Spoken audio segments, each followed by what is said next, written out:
Olá! Conversaremos agora sobre os tributos e o seu efeito sobre os resultados.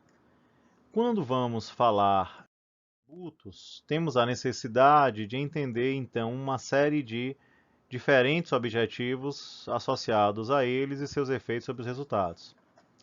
Primeiro objetivo, diferenciar o que chamamos de tributação sobre vendas e tributação sobre renda. Na apuração do resultado, precisamos compreender que existem tributos que incidem antes e tributos que incidem depois, vendas e renda. Depois, temos o objetivo de entender a tributação por lucro real e por lucro presumido. Empresas no Brasil podem ser tributadas por lucro real quando apresentam suas receitas e seus gastos, ou, de uma maneira simplificada, por lucro presumido quando tributam um percentual do seu faturamento. Essa maneira simplificada dá origem ao tributo simples ou supersimples. Também precisamos entender os tributos calculados na sistemática chamada de por fora, quando nós aplicamos o percentual do tributo sobre a base, sobre o valor sem o tributo, ou por dentro, quando entendemos que o percentual do tributo incide sobre o preço que já incorpora o próprio tributo. E também na nossa aula de hoje precisamos entender os impactos associados à tributação cumulativa, quando eu não tenho a figura de créditos fiscais, e os tributos não cumulativos, quando eu tenho a figura dos créditos fiscais.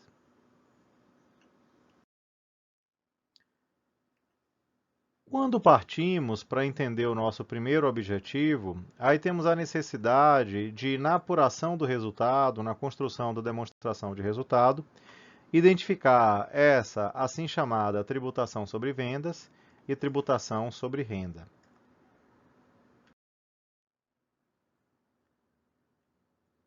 A tributação sobre vendas e a tributação sobre renda, elas aparecem na nossa demonstração de resultado. Seja ela uma demonstração de resultado formal, cumprindo aí as normas contábeis, ou uma demonstração gerencial, quando precisamos classificar os gastos de forma diferente e, a partir daí, gerar métricas distintas para auxiliar o processo de tomada de decisão, como a margem de contribuição, o EBITDA e o EBIT. Os tributos sobre vendas aparecem no conjunto das deduções. Quando eu considero as deduções, quer dizer, a subtração da receita bruta para chegar na receita líquida, aí eu preciso lembrar que as deduções são formadas de três grandes grupos de componentes. Quais são eles?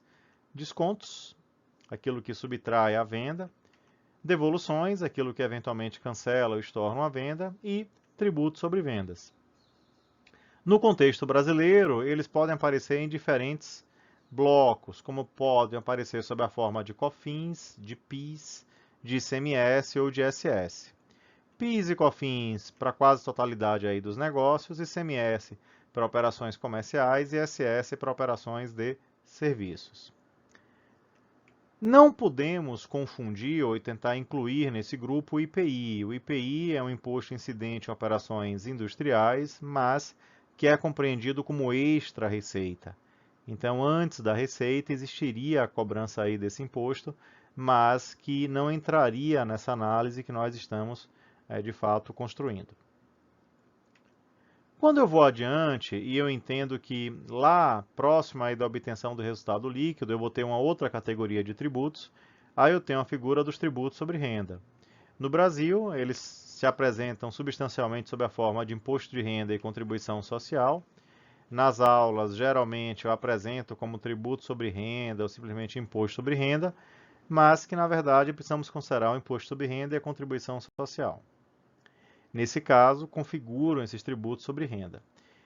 E, no Brasil, precisamos entender como é que esses tributos sobre renda incidem. Mais adiante, ainda nessa nossa aula, vamos ver que esses tributos sobre renda podem aparecer de duas formas diferentes. Eles podem aparecer calculados sobre o lucro real, onde eu apresento minhas receitas, subtraio meus gastos e o que eu obtenho seria esse lucro real, bastante análogo ao nosso resultado antes dos tributos sobre renda, resultado antes do imposto de renda.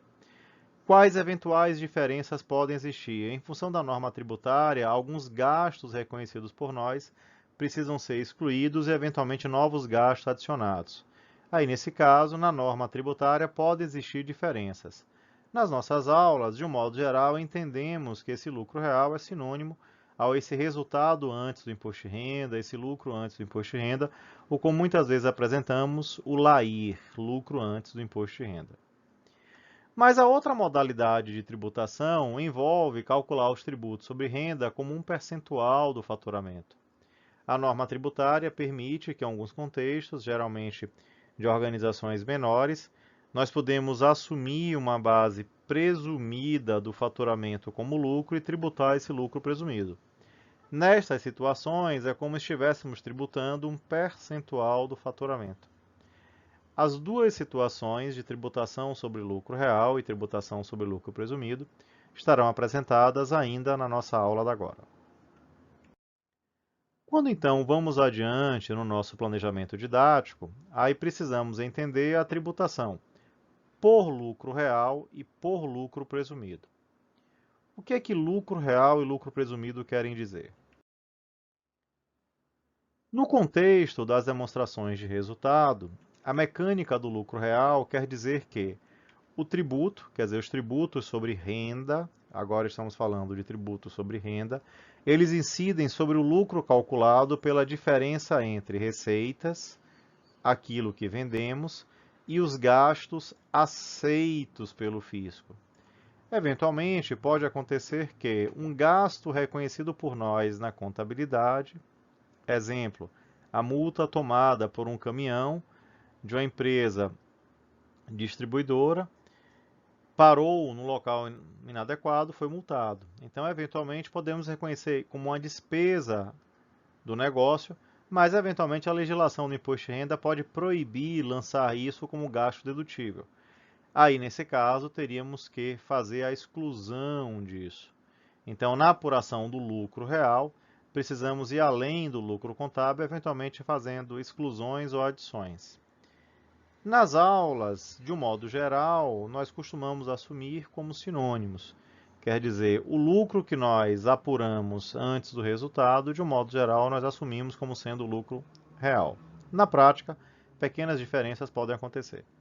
Então, o que seria esse lucro real? Seria, na verdade, assumir as receitas, delas subtrair esses gastos aceitos pelo fisco e, a partir daí, obter o lucro real. Sobre esse lucro real, então, tributaríamos. Quer dizer, nas aulas, de um modo geral, assumimos ele como sendo resultado antes dos tributos sobre renda, que seria o nosso lucro antes do imposto de renda ou LAI. E essa mecânica da tributação por lucro real pode valer para empresas grandes ou pequenas. De um modo geral, é obrigatório no caso das empresas grandes e opcional por pequenas empresas. A outra sistemática que teríamos seria a sistemática do lucro presumido. Nessa sistemática do lucro presumido, a norma tributária aceita fazer com que o tributo incida sobre um lucro presumido, quer dizer, calculado a partir do faturamento, receita bruta, o que preferir chamar, e das normas fiscais. As normas fiscais, então, vão estabelecer que, em função de características da empresa, exemplo, o que faz, quantos funcionários tem, nós teríamos, então, presunções a respeito do lucro. Teríamos, então, alíquotas assumidas na norma tributária sobre qual seria, então, esse lucro presumido. Nessas situações, podemos dizer que o lucro presumido, que não é o lucro real calculado, ele seria o produto entre o nosso faturamento e essa base presumida presente aí nas normas tributárias ou fiscais. A dinâmica do lucro presumido, ela vale essencialmente para pequenas empresas, que aí, em função de suas características, vão poder conferir na norma tributária ou fiscal qual seria essa base presumida. Num exemplo concreto, então podemos imaginar uma empresa tributada por lucro real, em que teve receitas, gastos, obteve esse lucro real, que aqui nesse contexto didático está sendo assumido como igual ao resultado do lucro antes dos tributos sobre renda, antes do imposto de renda, ou LAI. Obteve seus tributos sobre renda, imposto de renda e contribuição social, imposto de renda, o que quiser chamar, e a partir daí obteve seu lucro líquido. Então vamos imaginar uma outra situação onde essa mesma empresa ela seria tributada por lucro presumido. E aí, no caso do lucro presumido, teríamos que assumir as suas receitas, a partir da norma tributária ou fiscal, entender qual seria a base de cálculo para o lucro presumido, que é que a legislação entende como o percentual que deveria ser usado para calcular o lucro presumido. Uma vez que eu multiplico receita por base de cálculo, eu obtenho o lucro presumido. Ao aplicar a alíquota, aí eu obtenho o valor do tributo sobre renda que precisaria ser recolhido nessa modalidade do lucro presumido. E aí vamos imaginar, no exemplo hipotético ou didático, que tenhamos receitas de 100, gastos aceitos pelo fisco da ordem de 60, teríamos um resultado, um lucro antes do imposto de renda de 40, pagaríamos tributo sobre renda com alíquota de 30%, isso aqui é uma simplificação didática, geralmente no Brasil poderíamos assumir isso como 34%, que seria 15 de imposto de renda, 10 de contribuição social, mais 9 de adicional de imposto de renda. E aí chegaríamos, então, no lucro líquido. Como 30% de 40 é 12, então teríamos essa tributação aqui sobre lucro real. Se essa empresa, por sua vez, optasse pela tributação com base em lucro presumido, aí teríamos então que entender qual seria, de fato, a base de cálculo assumida pela norma tributária, pela legislação tributária, para poder fazer isso aí. E aí, nesse caso, imaginando que para essa empresa, para as atividades que ela desenvolve, para suas características, imaginando uma base de cálculo da ordem de 20%, quem seria o lucro tributável? Então, o lucro tributável não olha para a realidade objetiva dos gastos que a empresa tem e, a partir daí, qual seria o resultado antes dos tributos. Não. O que é que ela vai fazer? Simplesmente vai aplicar esse percentual em cima da receita, quer dizer, essa receita é a base de cálculo que ela vai usar, e uma vez aplicado o percentual, aí depois ela aplicaria a alíquota. Então, imaginando que a alíquota fosse a mesma, de 30%, o que é que teríamos? Aplicaríamos 30% em cima da base de cálculo, que é 20. Em outras palavras, nessa dinâmica do lucro presumido, é como se estivéssemos aplicando um percentual sobre as vendas, e nesse caso, quem seria o percentual? 20% de 30%, que vai dar 6. Então, aplicando o percentual de 6 sobre a venda, ou, se preferir, 20% de 100, que é 20, e depois 30% de 20, que é 6, aí chegaríamos numa tributação sobre renda na modalidade lucro presumido igual a 6. Aplicado, então, isso daí, chegaríamos no lucro líquido de 34. Se vamos responder à indagação sobre o que é melhor, aí a resposta é simples, bastaria comparar o quanto pagamos de tributo. E ao comparar que pagamos 12 na tributação sobre lucro real e 6 na tributação sobre lucro presumido, a constatação imediata seria que a tributação sobre lucro presumido seria mais vantajosa porque resultou numa menor arrecadação, quer dizer, no menor recolhimento de tributo. Outra alternativa seria comparar qual é o nosso ganho ou o nosso lucro em função do faturamento, considerando o lucro antes dos tributos. Então, nessa situação do lucro real, estamos vendo que essa empresa está tendo um lucro antes dos tributos de 40 para um faturamento, uma receita de 100. 40% dá 40%. Como na opção por presumido, a base presumida que a legislação assume é menor, então é melhor optar por uma base menor para recolher o tributo do que por uma base maior. Também convergeríamos aí para o fato de que a tributação presumida ela seria melhor. Comparando simplesmente o nosso percentual de lucro real com o percentual de lucro presumido. Só que é preciso chamar a atenção de que quando consideramos os gastos na modalidade de tributação por lucro real, esses gastos precisam estar amparados por documentação hábil e idônea e aceita pelo fisco.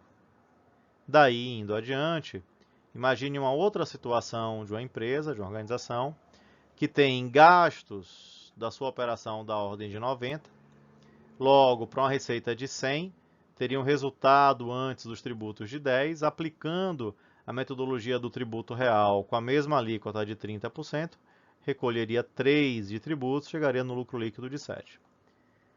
Só que fazendo análise dos documentos que essa empresa reconheceria como gasto, eventualmente podemos encontrar situações que seriam reprovadas pelo fisco. Exemplo, recibos de serviços contratados, mas sem o apropriado recolhimento aí de encargos. Então, se de fato isso acontece, é possível que, quando uma análise da documentação hábil e idônea foi implementada, poderíamos verificar que, apesar dos gastos terem sido iguais a 90, essa empresa só teria a documentação hábil e idônea aceita pelo fisco da ordem de 70. Então, se de fato isso acontecer, essa empresa, para o fisco, registraria um lucro real apurado com base nessa documentação hábil e idônea de 30, o que implicaria um tributo a ser recolhido sobre lucro real, considerando apenas a tributação hábil e idônea de 9.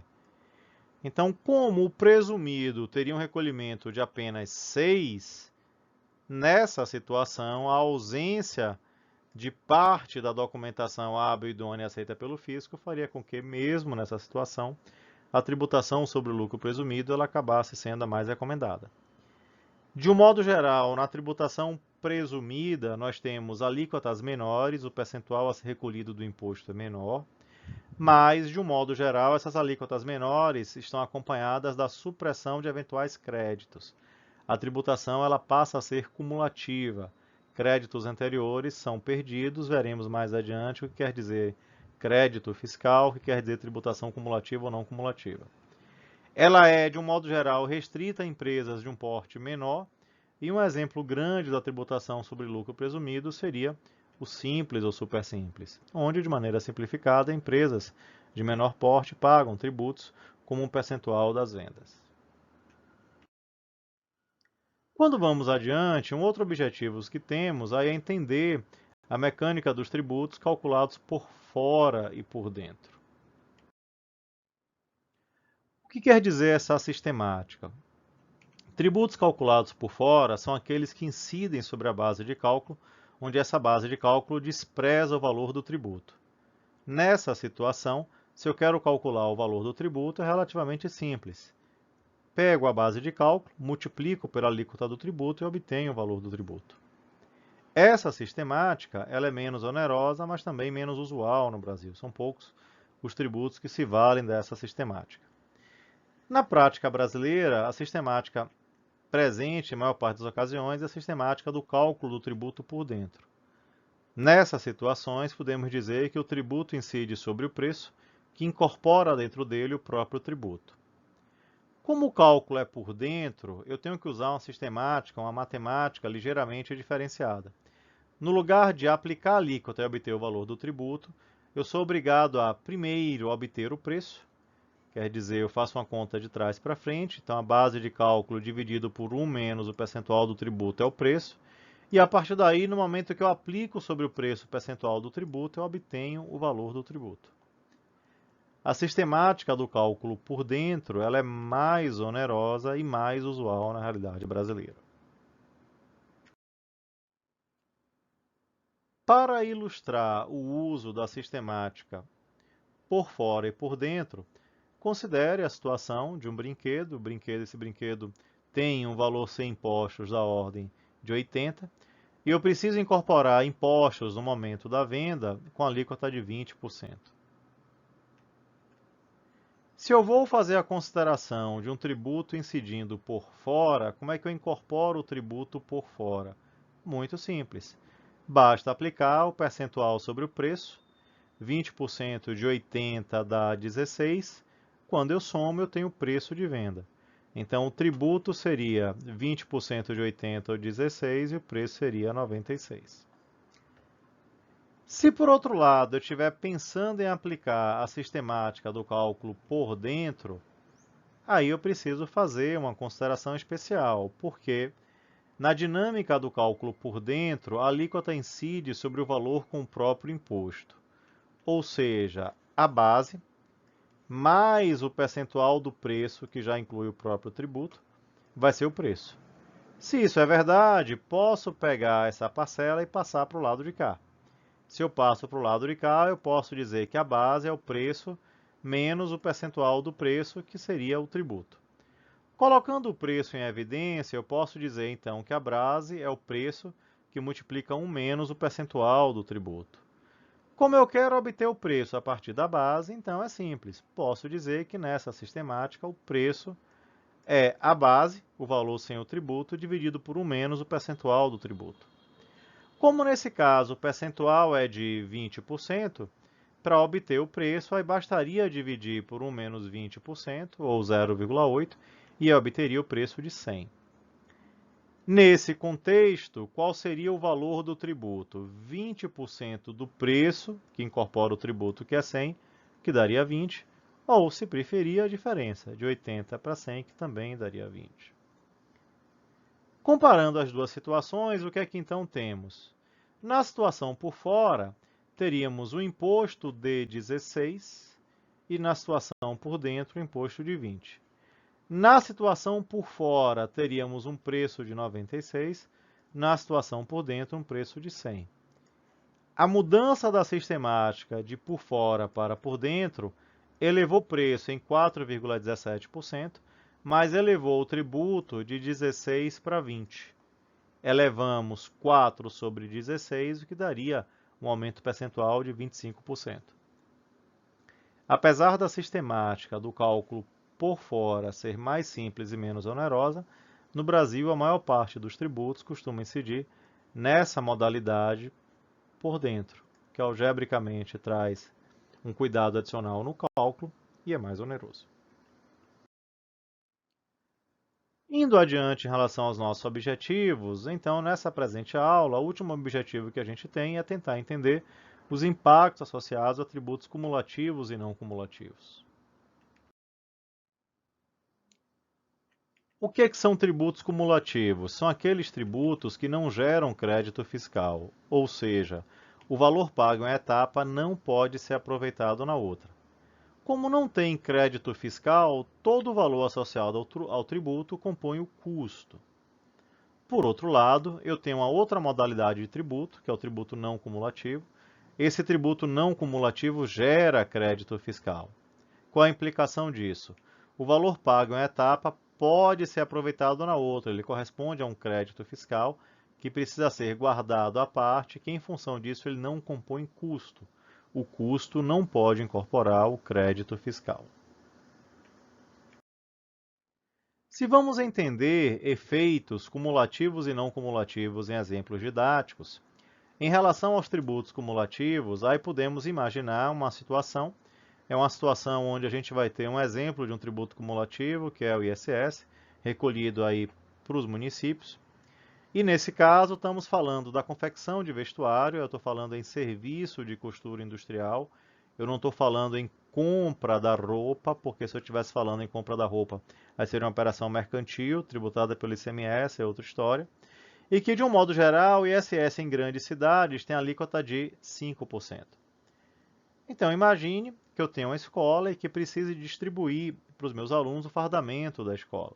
O que é o fardamento da escola? Uma blusa, uma camisa, mais um short e a minha marca colocada sobre o short. E aí eu resolvo contratar uma empresa chamada Serviços de Costura Industrial C, que cobrará por lote de fardas costuradas o valor de 400. Se a alíquota do ISS é de 5%, se esse tributo incide sobre o preço, onde o preço já tem o próprio tributo, eu estaria recolhendo sobre 400, 5%, que daria um recolhimento de ISS da ordem de 20. Agora vamos imaginar que essa empresa tenha repassado o serviço de costura do short para uma empresa chamada Serviços Técnicos de Costura B, que cobrou pelo serviço 200, que emitiu a nota, recolheu 5% de 200, logo recolheu de ISS 10. E que essa empresa A tenha repassado a aplicação da marca no short para a empresa Serviços Técnicos de Costura A, que tenha cobrado 100. Que, ao emitir a nota no valor de 100, terá a incidência de 5% do ICMS e recolherá 5. Então, nessa situação, o que a gente viu? Que cada nota emitida teve um recolhimento do tributo que não olha para os recolhimentos anteriores, por isso que é uma tributação cumulativa. Não importa o que aconteceu antes. Só que se fizéssemos uma análise agregada do quanto recolhemos do tributo cumulativo nessa cadeia, formada por 1, 2, 3 operações, recolhemos um tributo pago na cadeia, que seria a soma de quanto eu recolhi, quer dizer, 5 mais 10 mais 20, eu estaria fazendo recolhimento de 35, que ao dividir sobre o preço pago, eu chegaria então num percentual de 8,75. Ou seja, apesar da alíquota ser de 5%, como não existe a possibilidade da compensação do crédito, quer dizer, a tributação é majorada ao longo da cadeia. Nesse caso, para 8,75. A outra sistemática que nós teríamos seria, então, a sistemática do tributo não cumulativo. O que quer dizer não cumulativo? Quer dizer que, nessa situação, o tributo pago em uma etapa pode ser aproveitado ou compensado em outra. E aí vamos imaginar uma operação de comercialização, nesse caso, comercialização de alimento, onde eu vou assumir uma alíquota de 17% e vamos considerar um imposto na operação de comercialização, que é o ICMS. Vamos imaginar que lá no final da operação, um varejista venda para um consumidor por R$ 400 um lote dessa mercadoria. Esse varejista teria um débito de ICMS de 17% sobre o preço, num cálculo por dentro também, que daria um débito de 68. Se o débito é 68 e se o tributo fosse cumulativo, ele recolheria 68. Só que como nós estamos analisando a situação de um tributo não cumulativo, aí o débito é de 68, mas para poder calcular o valor a recolher, aí eu tenho que entender o crédito. E o crédito vem de onde? Da etapa anterior. Então vamos imaginar que esse varejista tenha comprado essa mercadoria de um atacadista por 200, que por sua vez teve um débito de 17 de 200, que vai dar igual a 34, e que por sua vez tenha comprado de uma fábrica por 100, 17% de 100 implicaria um débito de 17.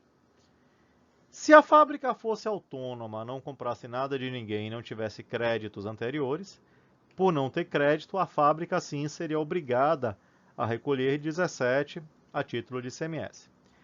Mas o atacadista, que tem um débito de 34, porque vendeu por 200, ao ter comprado da fábrica o que era débito para a fábrica de 17, como é um tributo não cumulativo, a ele se torna o crédito na etapa posterior. Aí o atacadista reconheceria esse crédito de 17 e recolheria para o governo do estado, ICMS é de competência estadual, a importância de 17. Na situação do varejista, que tem um débito de 68, mas ao comprar por 200, reconheceu aí a vinda do que era o débito para o atacadista, mais o crédito para o varejista de 34, reconheceria esse crédito e pagaria a diferença de 34.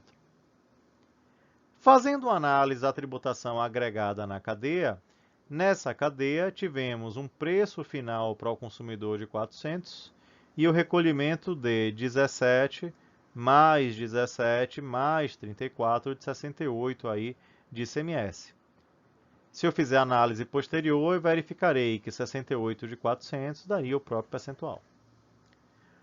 Outro ponto importante é reconhecer o custo, porque o valor desembolsado pelo atacadista associado à mercadoria comprada junto à fábrica foi de 100. Só que nesse valor tínhamos um crédito de 17. O que é que isso quer dizer? Que no custo reconhecido pelo atacadista não pode ter o crédito fiscal. Então o atacadista pagou 100 pela mercadoria comprada junto à fábrica, mas reconhece no custo 83, já que 17 ele está reconhecendo como crédito fiscal a recuperar depois. Da mesma forma, o varejista. O varejista pagou 100 ao atacadista, mas se existia nessa operação um crédito para o varejista de 34, ele exclui esse crédito. Então, paguei 200, sendo que 34 é crédito, logo carrego para o meu custo 166.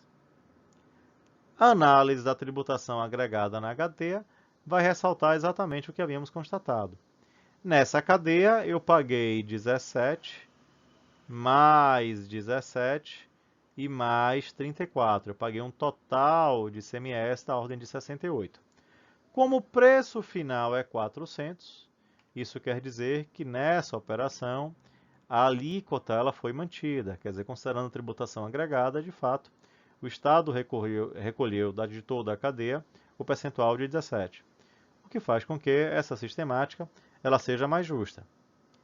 Esse mais justo traz desafios, porque agora temos um volume de documentos e situações que precisariam ser melhor compreendidos e esses documentos depois terão que ser apropriadamente processados.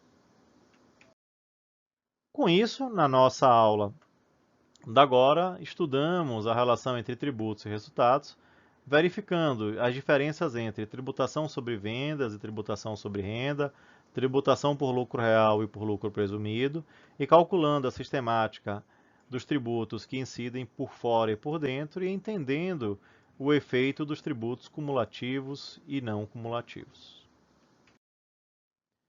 Bons estudos!